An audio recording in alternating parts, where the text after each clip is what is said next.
Two persons were killed in police firing on the morning of the 10th of March after security forces opened fire to disperse a violent mob during curfew in West Garo Hills district. The firing reportedly took place as police attempted to control a gathering that had turned aggressive despite curfew restrictions imposed by the district administration to prevent further escalation of violence. The incident comes in the wake of clashes between tribal and non-tribal groups linked to the upcoming elections to the Garo Hills Autonomous District Council, scheduled to be held on the 10th of April 2026. Sources said the two deceased were residents of Chibinang.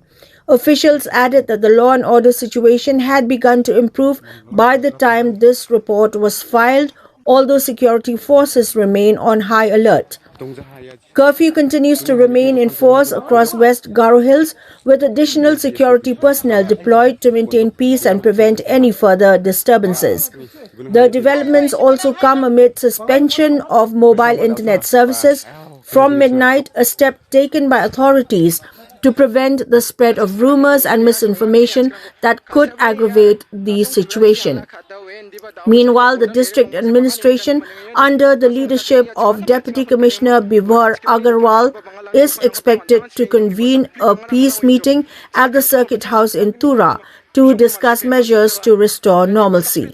The tension in the district began escalating on the 9th of March after former Pholbari MLA S. Mathur Mominin was allegedly assaulted during a protest by groups opposing the participation of non-tribal candidates in the upcoming GHADC elections.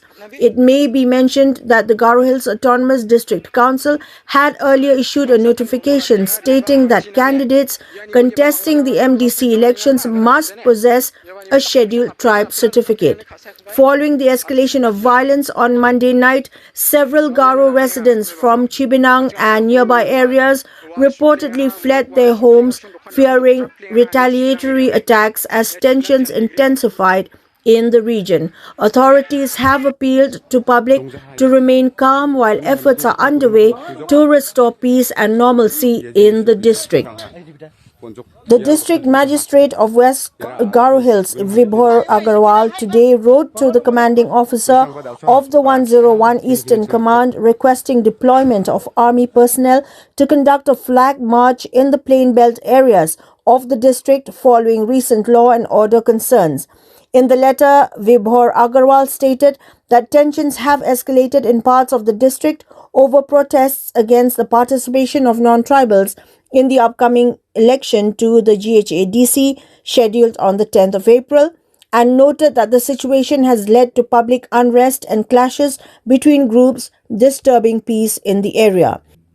The district magistrate said the presence of army personnel and the conduct of a flag march would help instill confidence among residents, prevent any untoward incidents, and demonstrate the administration's preparedness to maintain law and order. He further assured that the district administration and police would extend full cooperation to facilitate the flag march and ensure peace and stability in the district.